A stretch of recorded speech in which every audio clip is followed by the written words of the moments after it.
विद्यार्थी मित्रांनो, त्रिकोण या पाठातील हा 10वा व्हिडिओ आहे। या व्हिडिओमध्ये त्रिकोणातील कोणत्याही दोन बाजूंची बेरीज व त्याची तिसरी बाजू यांच्यातला क्रमसंबंध तसेच सराव संच 3.4 मधील उदाहरण या संदर्भात आपण चर्चा करणार आहोत। विद्यार्थी मित्रांनो, बोर्डवरील हे चित्र तुम्हाला निरीक्षण करायचं आहे। पहिल्यांदा समजून घ्या चित्रामध्ये काय काय दिलं आहे। सहज तुमच्या लक्षात येईल। इथं तुम्ही स्वतः आहे, हे तुमचं घर आहे। इथं तुमचा मित्र आहे, हा तुमच्या मित्राचा घर आहे। आणि इथं तुमची शाळा आहे। समजा तुम्ही शाळेला या मार्गाने आलात एके दिवशी, दुसऱ्या दिवशी जर तुम्ही शाळेला येताना मित्राच्या घरी जाऊन मित्राला घेऊन आलात या मार्गाने, तर या दोन्ही स्थितीमध्ये तुम्ही शाळेला जाण्यासाठी जे अंतर चाललेलं आहे ते अंतर पहिल्या दिवशी जास्त असणार आहे का मित्राकडे जाऊन जेव्हा तुम्ही शाळेला येता त्या दिवशी जास्त असणार आहे, याबाबतीत विचार करा। हेच प्रश्न तुमच्या मित्रासाठी, तो एके दिवशी शाळेला या मार्गाने आलेला आहे, दुसऱ्या दिवशी तो शाळेला येण्यासाठी तुमच्या घरी आलेला आहे आणि तिथून तुम्ही या मार्गाने शाळेला आला। तुमच्या मित्रासाठी जेव्हा तो या मार्गाने शाळेला येतो त्यावेळी जास्त अंतर चाललेलं आहे का तुमच्या घरी येऊन या मार्गाने जेव्हा शाळेला येतो त्यावेळी जास्त अंतर चाललेलं आहे, या बाबतीत तुम्हाला विचार करायचा आहे। हे अतिशय सोपं आहे, तुमच्या लक्षात पण आलं असेल। जेव्हा तुम्ही मित्राच्या घरी जाऊन शाळेला येता तेव्हा चाललेलं अंतर हे जास्त असणार आहे। त्याच पद्धतीने मित्राच्या बाबतीत पण तसंच होणार। जेव्हा तो तुमच्या घरी येऊन शाळेला येतो तेव्हा मात्र त्यांनी चाललेलं अंतर हे जास्त असणार आहे। मग हे तिन्ही जे ठिकाण आहेत, हे तिन्ही ठिकाण जर आपण परस्परांना जोडले तर हे एक त्रिकोण तयार होईल। मग ह्या गोष्टीवरून, ह्या एका कृतीवरून तुमच्या लक्षात आलं असेल, आता या त्रिकोणातील जर दोन कोणत्याही बाजूंची जर आपण बेरीज केली, जेव्हा तुम्ही शाळेला या मार्गाने येता आणि या मार्गाने येता, ह्या दोन्हीची जर बेरीज केली तर या तिसऱ्या बाजूपेक्षा जास्त असते। मित्राच्या बाबतीत पण बघा, हे जे अंतर आहे, हे जे अंतर आहे ह्या दोन्हीच्या बेरजेपेक्षा लहान आहे। शाळा तुमच्या घरी येणार नाही, आहे की नाही? ठीक आहे, म्हणजे हे याच्यावरून तुमच्या लक्षात आलं असेल की त्रिकोणातील कोणत्याही दोन बाजूंची बेरीज हे तिसऱ्या बाजूपेक्षा मोठी असते। तुम्ही जे कृती पूर्ण केलेलं आहे याच्या आधी जे आपण कृती दिलेलं होतं त्रिकोण रचनेची, मग त्याच्यामध्ये पण ज्यावेळेस तुम्हाला त्रिकोणाची रचना करता येत नाही त्यावेळेस त्या त्रिकोणातील जी मोठी बाजू आहे त्या मोठी बाजूची लांबी उरलेल्या दोन बाजूच्या लांबीच्या बेरजेपेक्षा जास्त आहे। तसं असेल तर आपण त्रिकोणाची रचना करू शकत नाही। कारण त्रिकोणातील बाजूच्या बाबतीत एक गुणधर्म आहे, त्रिकोणातील कोणत्याही दोन बाजूंची बेरीज हे तिसऱ्या बाजूपेक्षा जास्त असते। तोच गुणधर्म आता आपण सिद्ध करून दाखवणार। प्रमेय काय बघा, त्रिकोणाच्या कोणत्याही दोन बाजूंची बेरीज हे तिसऱ्या बाजूपेक्षा जास्त असते। हे सिद्ध करण्यासाठी आपल्याला दिलेलं आहे फक्त कोणताही एक त्रिकोण। मग आकृतीमध्ये आपण कोणताही एक त्रिकोण काढू, मग पक्ष, साध्य, रचना आणि सिद्धता लिहू। आकृती, कोणताही एक त्रिकोण काढा, त्या त्रिकोणामध्ये आपण हे गुणधर्म सिद्ध करून दाखवणार आहे।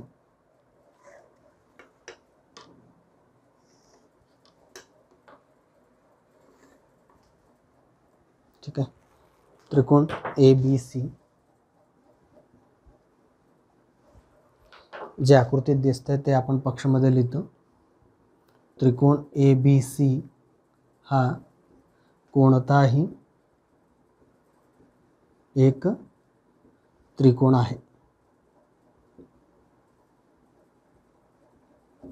साध्य काय सिद्ध करून दाखवायचं बघा, कोणत्याही दोन बाजूंची बेरीज AB आणि AC हे जर दोन बाजू घेतलं, AB AC ह्या दोन बाजूंची बेरीज आपल्याला तिसरी बाजू जी आहे BC पेक्षा जास्त आहे हे सिद्ध करून दाखवायचं आहे। मग तुम्ही BC आणि AB ह्या दोन्हीची बेरीज AC पेक्षा जास्त आहे हे पण आपल्याला सिद्ध करावं लागणार आहे। बघा, आपण AB AC घेतलं, नंतर आपण AC अधिक BC, AC आणि BC ह्या दोन्ही बाजूंची बेरीज हे AB पेक्षा जास्त आहे, हे आपल्याला सिद्ध करायचं आहे. BC आणि AB या दोन्ही बाजूंची बेरीज AC पेक्षा जास्त आहे, हे आपल्याला सिद्ध करायचं आहे. बघा, म्हणजे साध्यमध्ये काय लिहिलेलं आहे, कोणतेही दोन बाजू घ्या, त्यांची बेरीज हे तिसऱ्या बाजूपेक्षा जास्त आहे हे सिद्ध करायचं आहे. म्हणजे ह्याला जर मी क्रमांक दिलं तर आणखीन तुम्हाला लगे लक्षात येईल. पहिल्या आणि दुसऱ्या बाजूच्या बेरीजेपेक्षा तिसरी यांची जी बेरीज आहे पहिल्या आणि दुसरीची तिसरीपेक्षा मोठी आहे हे आपल्याला सिद्ध करायचं आहे. दुसरी आणि तिसरी बाजूची जर बेरीज घेतला तर ती बेरीज ह्या पहिल्या बाजूपेक्षा मोठी आहे हे आपल्याला सिद्ध करायचं आहे. तिसऱ्या आणि पहिल्या बाजूची बेरीज जर घेतला तर ते दुसऱ्या बाजूपेक्षा मोठी आहे आपल्याला सिद्ध करायचं आहे. तिथं आपण फक्त 1, 2, 3 ऐवजी त्या बाजूंची नावं लिहिलेलं आहे. मग याच्यासाठी आपल्याला एक रचना करावं लागेल. रचना काय आहे बघा, किरण BA काढा. किरण BA काढा. आपण जी रचना आहे ते लाल पेननं दाखवू. या किरण BA वरती बिंदू D असा घ्या जेवढं AC ची लांबी असेल तेवढंच AD ची लांबी असेल. D व C जोडून घ्या. बघा, या पद्धतीने आपल्याला रचना करायचं आहे आणि ही रचना आपण काढलेली आहे. आता इथं लिहू रचनेमध्ये. किरण BA वर बिंदू D असा घ्या की AD बरोबर AC. रेख CD काढा. काय केलं बघा, आपण किरण BA वरती बिंदू D घेतलेला आहे. तो कसा घेतला आहे, जेवढं AD ची लांबी आहे तेवढंच AC ची लांबी, म्हणजे AC ची लांबी आपल्याला माहिती आहे, आता AC च्या लांबी एवढंच आपण AD ची लांबी घेतलेलं आहे. त्यानंतर C व D हे दोन्ही जोडलेले आहे, म्हणजे आपण रेषाखंड CD काढलेला आहे. ही झाली रचना. सिद्धता. हो, पहिल्यांदा आपण सिद्धता चर्चा करू, मग आपण त्याच्या पायऱ्या लिहू. हे जे त्रिकोण येतं तुम्हाला दिसतं, त्रिकोण ADC, ह्या त्रिकोणामध्ये दोन बाजू एकरूप आहेत, तशी आपण रचना केलेली आहे. म्हणून त्या बाजू समोरचे जे कोण आहेत, म्हणजे हा जो कोण D आहे आणि कोण ACD आहे, हे दोन्ही कोण एकरूप. हे दोन्ही कोण एकरूप. जर ह्या कोणामध्ये हा कोण BCA हा कोण जर तुम्ही मिळवला तर आपल्याला कोण BCD मिळेल. ह्या कोणामध्ये इकडचा कोण जर आपण ॲड केला तर हा BCD कोण मिळेल. हा BCD कोण हा D कोणापेक्षा हा मोठा कोण आहे. बघा, जर तुम्ही त्रिकोण DBCचा आता विचार केला तर त्रिकोण DBC मध्ये D कोणापेक्षा हा जो C कोण आहे पूर्ण कोण तो मोठा आहे. तो जर मोठा असेल तर ते दोन्ही कोण असमान झाले. कोणामधील जो असमानता गुणधर्म आहे, मग मोठ्या कोणासमोरील बाजू ही लहान कोणासमोरील बाजूपेक्षा मोठी असते. त्याच्यावरून आपण लिहू शकतो की हा जो त्रिकोण आहे DBC याच्यामध्ये जे BD आहे ते BDची लांबी D समोरील जी बाजू आहे BC पेक्षा जास्त. BDची लांबी BC पेक्षा जास्त, पण BD म्हणजे BA आणि AD यांची बेरीज आहे, म्हणजेच ते BA आणि AC यांची बेरीज आहे असं आपण घेऊ शकतो, कारण ह्या दोन्हीची लांबी समान आहे. थोडक्यात आपण BA आणि AC ची लांबी हे BC पेक्षा जास्त आहे, हे जे पहिले विधान आहे हे विधान आपण सिद्ध करून दाखवू शकतो ह्या रचनेवरून. ठीक आहे, आले लक्षात काय काय केलं आपण. त्या सर्व आता चर्चा केलेले जे पायऱ्या आहेत ते आपण इथं लिहू. त्रिकोण ADC मध्ये AD बरोबर AC, त्या पद्धतीने आपण रचना केलेला आहे. म्हणून कोण ADC बरोबर कोण ACD. कोण ACD. थोडंसं आपण सोयीसाठी काय करू, कोण ACD मी या बाजूला घेतो है ना. AD समोरचा कोण आहे तो कोण C, कोण ACD बरोबर कोण ADC. समद्विभुज त्रिकोणाचा प्रमेय. दोन बाजू एकरूप असतील तर त्या बाजूसमोरचे कोन एकरूप असतात, हे आपण अभ्यास केलेला आहे.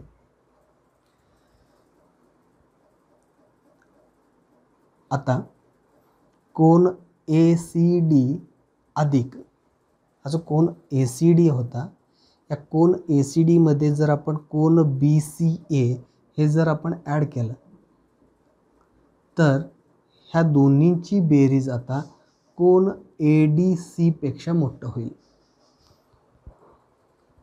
लक्षात आलं? हे सिंपल लॉजिक आहे. हे दोन्ही समान होते. आता या ACD कोनामध्ये आपण BCA या कोनाचं माप हे मिळवलेलं आहे. ह्या कोनाचं माप 0 तर असणार नाही, ऋण तर असणार नाही, तो धन कोन आहे.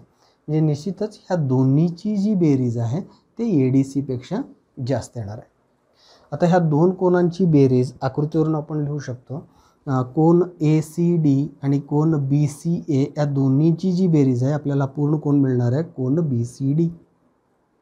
हा जो कोन BCD आहे तो कोन ADC पेक्षा मोठा आहे. याला म्हणू आपण समीकरण 1. आता आपण हा त्रिकोण DBCचा विचार करू. त्याच्यामधील हे जे दोन असमान कोन आहेत, मग त्या असमान कोनासमोरच्या बाजूमधील असमानता आपण मिळवू, तिथून आपण साध्यापर्यंत जाऊ शकतो. ठीक आहे. आता त्रिकोण BDC मध्ये हे बघा, आता तुमच्या डोळ्याला हा BDC हा मोठा त्रिकोण दिसायला पाहिजे. दिलेला त्रिकोण हा ABC आहे, पण आता आपण विचार करू लागलो आहे BCD त्रिकोणाचा.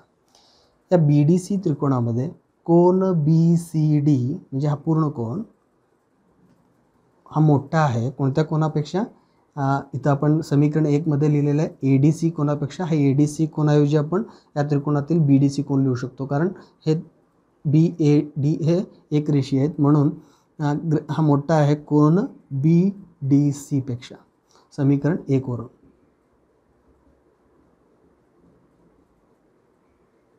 ठीक आहे.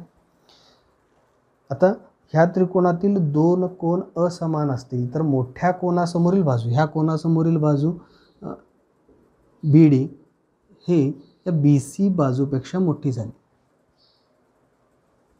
इथं आपण लिहू शकतो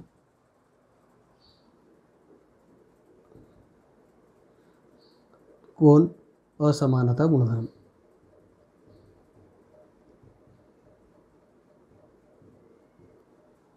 ठीक आहे. म्हणून पण BDची लांबी जर इथं बघितला, BD जो रेषाखंड आहे तो BA आणि AD यांची बेरीज आहे. आपल्याला इथंपर्यंत पोहोचायचं आहे. BD म्हणजे BA आणि AC नाही, BD म्हणजे BA आणि AD आहे. तो पहिल्यांदा लिहू, BA अधिक AD हे BC पेक्षा मोठं. पण BAला BA लिहा अधिक जी ADची लांबी आहे, ADची लांबी कशाला समान आहे? ACला समान आहे. तसं आपण रचना तयार करून घेतलेलं आहे, म्हणून BA अधिक ADच्या ऐवजी आपण AC लिहू शकतो. हे BC पेक्षा मोठं कशावरून लिहिलं आपण? ते ADच्या ऐवजी AC रचनेवरून आपण लिहिलं. हेच आपल्याला काय करून दाखवायचं आहे? सिद्ध करून दाखवायचं आहे.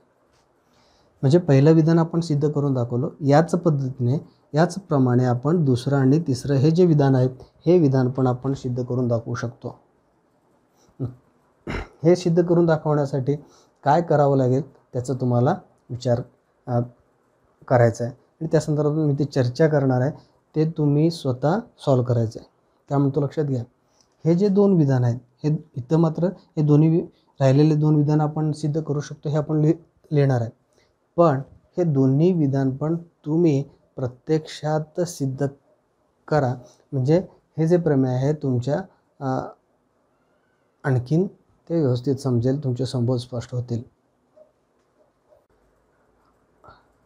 हे जे प्रमेय आहे आता आपण या पद्धतीनं रचना करून ते सिद्ध करून दाखवलेले आहे, है की नाही. याच्यामध्ये आपण किरण BA वाढवलेले आहे, त्याच्यावरती बिंदू D असा घेतलेला आहे की AD बरोबर AC.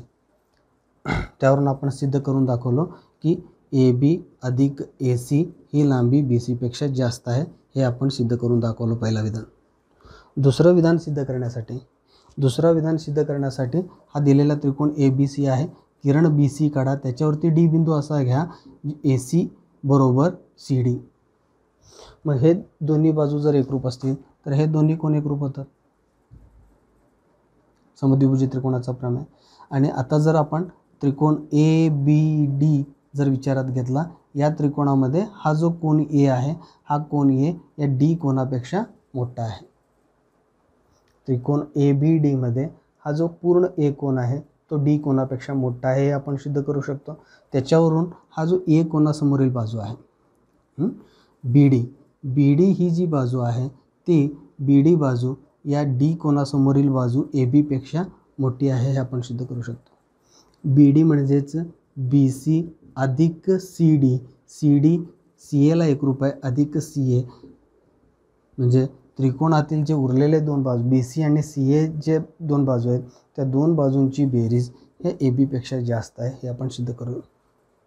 याच पद्धतीनं जर तुम्ही किरण AB जर वाढवलात तर किरण AB वाढवून जे तिसरं विधान आहे ते तिसरं विधानाची सिद्धता आपण लिहू शकता. तुम्ही या पद्धतीनं रचना करून, या तिसऱ्या पद्धतीनं रचना करून त्याची सिद्धता लिहा, म्हणजे संकल्पना स्पष्ट होईल. सराव संच 3.4 मधील हा पहिला उदाहरण आहे. सराव संचामधीलच उदाहरण मी इथं घेत आहे. आकृतीमध्ये काय बघा, आकृतीमध्ये आपल्याला हा जो कोन आहे तो XYZच्या कोन दुभाजकावर आहे. उदाहरणातच दिलं म्हणजे Y हा जो किरण आहे तो किरण या XYZ कोनाचा कोन दुभाजक आहे. आकृतीमध्ये तुम्हाला दिसेल हा जो AX आहे, हा AX ह्या कोनाच्या बाजूला तो लंब आहे. AZ कोनाच्या दुसऱ्या बाजूला लंब आहे. याचाच अर्थ हे जे AX आणि AZ यांची जी लांबी आहे ते कोनाच्या बाजूपासून A या बिंदूचा अंतर झाला, लक्षात घ्या. आता इथं AX ची लांबी जर तुम्हाला दिली असेल, मग तिथं 2 सेंटीमीटर असेल, 4 असेल, 5 असेल, मग त्याच्यावरून तुम्हाला AZ ची लांबी काढायची आहे. मग इथे लक्षात आलंय का बघा, कोन दुभाजकाचा गुणधर्म काय आहे? कोन दुभाजकावरील कोणताही बिंदू दोन्ही बाजूपासून समान अंतरावर असतो. हे लंब जे आहेत हे लंब म्हणजेच त्या बिंदूचा भुजापासूनचा अंतर. म्हणजे इथं AX आणि AZ हे दोन्ही समान आहेत. जर आपल्याला AX ची लांबी दिलं असेल तर तेवढीच लांबी ही AZ ची असते. मग आपण हे सोडवणार कसं आहे बघा. पहिल्यांदा दिलेल्या गोष्टी लिहू आपण. बिंदू A हा कोन XYZच्या कोन दुभाजकावर आहे, हे उदाहरणामध्ये दिलेलं आहे. आणि आपल्याला आकृतीमध्ये दिसतो AX हे लंब आहे किरण YX ला, फक्त YX लिहिलं तरी चालेल. AX लंब YX आणि AZ लंब YZ. म्हणून इथं आपण लिहू शकतो AX बरोबर AZ. बघा, हे प्रश्नामधील दिलेल्या गोष्टीवरून आपण लिहू शकतो AX बरोबर AZ. A हा बिंदू कोन दुभाजकावर असल्यामुळे त्या दोन्ही बाजूपासूनचे जे अंतर असतात ते अंतर समान असते. इथं आपण कंसात लिहू कारण कोन दुभाजकाचा प्रमेय.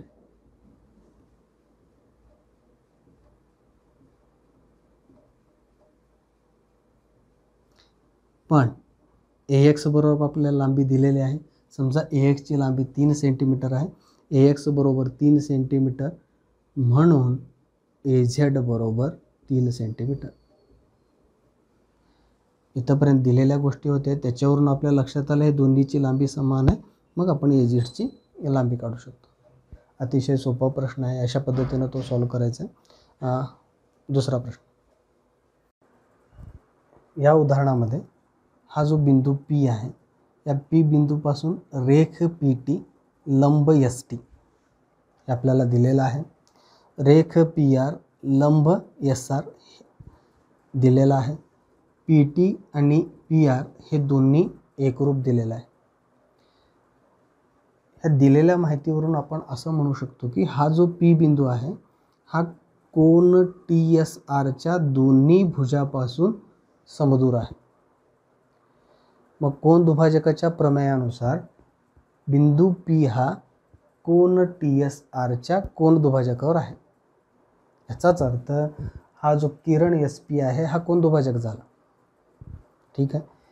प्रश्नामध्ये आपल्याला कोन TSR या पूर्ण कोनाचं माप दिलेलं आहे.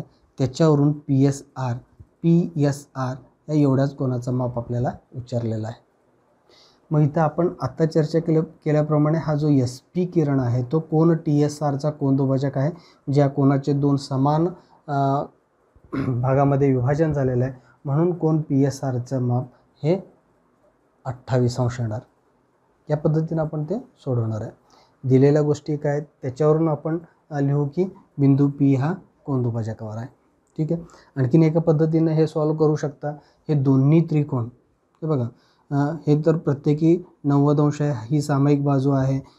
PT आणि PR हे बाजू एकरूप आहेत. म्हणजे हे दोन्ही त्रिकोण कर्णभुजा प्रमेयानुसार कर्णभुजा कसोटीनुसार एकरूप होतात. मग दोन्ही त्रिकोण एकरूप झाले की त्याचे संगत कोन हे जे आहेत हे दोन्ही संगत कोन एकरूप असतात. मग त्याच्यावरून तुम्ही PSR कोणाचं माप काढू शकता. दोन्ही वेनं तुम्ही विचार करू शकता. इथं मी दिलेल्या गोष्टीवरून डिसाईड करू शकतो की किरण SP हा कोन दुभाजक आहे. ठीक आहे. रेख PT लंब किरण ST. ठीक आहे. रेख PR लंब किरण SR हे आपल्याला उदाहरणात दिलेलं आहे. पक्ष आणि आणखीन एक गोष्ट आपल्याला दिलेलं आहे की रेख PT एकरूप रेख PR.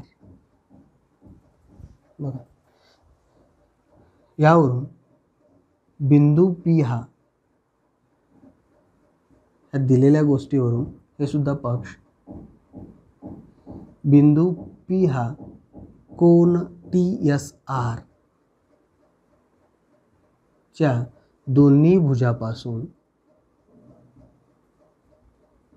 समदूर आहे.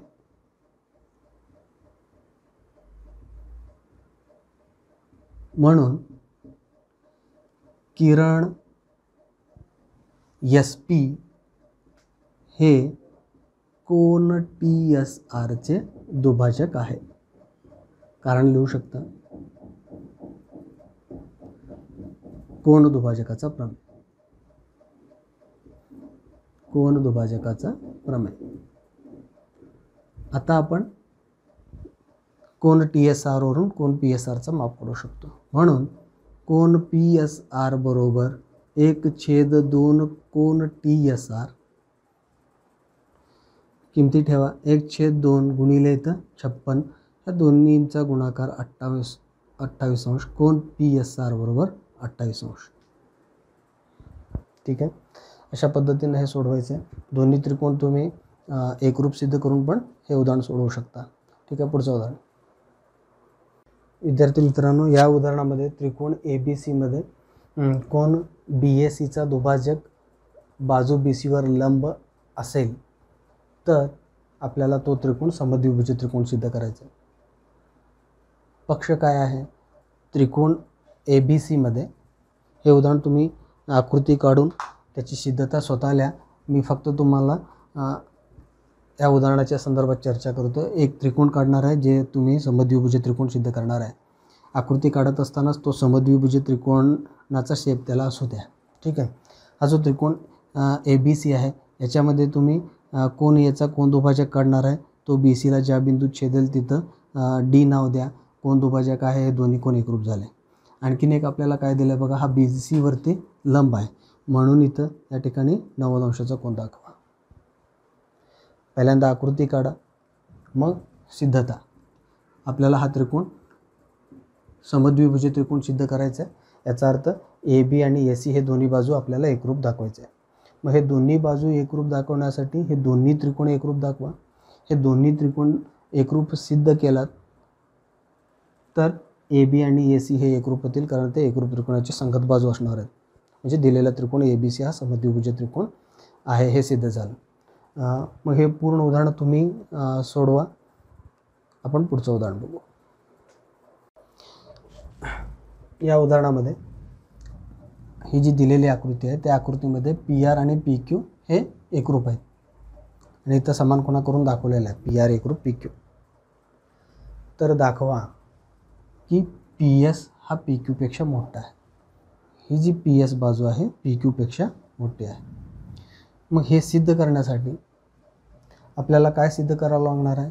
हा जो त्रिकोण पी क्यू एस आहे, हा त्रिकोण पी क्यू एस, या त्रिकोण पी क्यू एसमध्ये आपल्याला पी एस जर मोठा दाखवायचा असेल तर त्या पी एस समोरचा जो कोन आहे, कोन क्यू, हा कोन एसपेक्षा मोठा आहे हे सिद्ध करावं लागेल. त्रिकोण पी क्यू एसमध्ये कोन क्यू हा कोन एसपेक्षा मोठा हे सिद्ध करावं लागेल. मग त्यासाठी आपण कसं विचार करणार आहे बघा.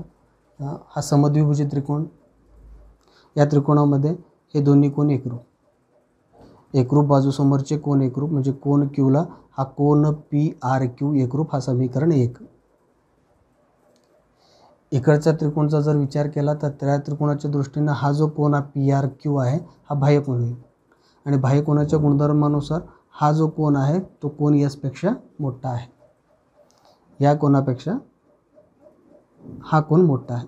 याचाच अर्थ हा जो एस कोन आहे एस कोनापेक्षा आर क्यू कोन मोठा झाला. तेच आपल्याला सिद्ध करायचं आहे. मग त्याच्यावरून आपण लिहू शकतो की मोठ्या कोनासमोरील बाजू हे लहान कोनासमोरील बाजूपेक्षा मोठी असते, म्हणजे पी एस हा रेख पी क्यूपेक्षा मोठा आहे हे सिद्ध झालं. ठीक आहे. आपण कोणत्या वेनं जाणार आहे बघा, कसं विचार करणार आहे. आता आपण त्याच्या पायऱ्या लिहू. सिद्धता.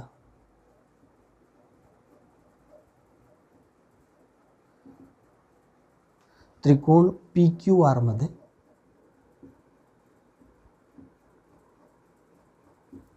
पी क्यू बरोबर पी आर हे दोन्ही समान आपल्याला दिलेलं आहे पक्ष. म्हणून पी क्यू समोरचा जो कोन आहे तो पी आर क्यू, कोन पी आर क्यू बरोबर कोन क्यू. पी क्यू समोरील कोन पी आर क्यू हा कोन क्यूला समान आहे. समीकरण 1. इथं आपण लिहू शकतो समद्विभुज त्रिकोणाचा प्रमेय, कारण समद्विभुज त्रिकोणाचा प्रमेय. ठीक आहे. आता त्रिकोण पी आर एसच्या बाबतीत हा कोन पी आर क्यू बाह्य कोन आहे. कोन पी आर क्यू हे त्रिकोण पी आर एसचा बाह्य कोन आहे.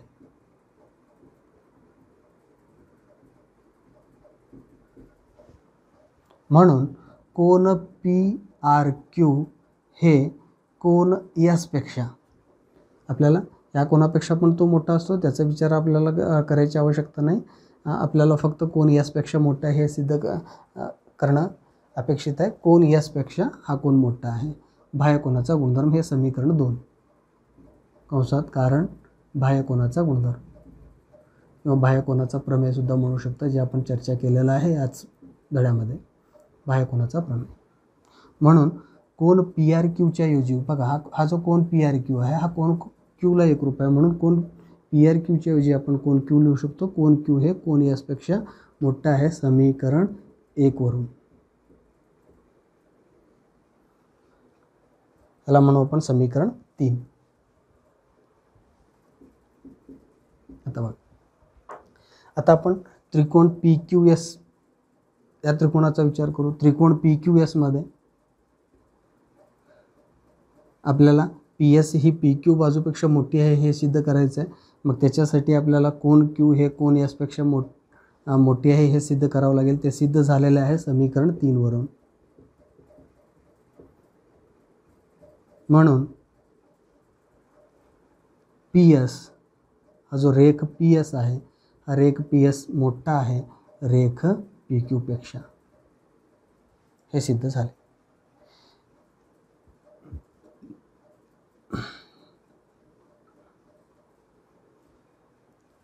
इथं कंसामध्ये बाजू असमानतेचा गुणधर्म असं लिहिलं तरी चालेल. कोन असमानतेचा व बाजू असमानतेचा गुणधर्म. ठीक आहे. अशा पद्धतीने आपण सराव संच 3.4 मधील उदाहरण सोडवणार आहे. बाकीचे जे उदाहरण आहेत त्या सराव संचामधील त्या संदर्भात आपण चर्चा केलेलीच आहे. ते सर्व उदाहरण तुम्ही स्वतः सॉल्व्ह करायचं आहे. ठीक आहे.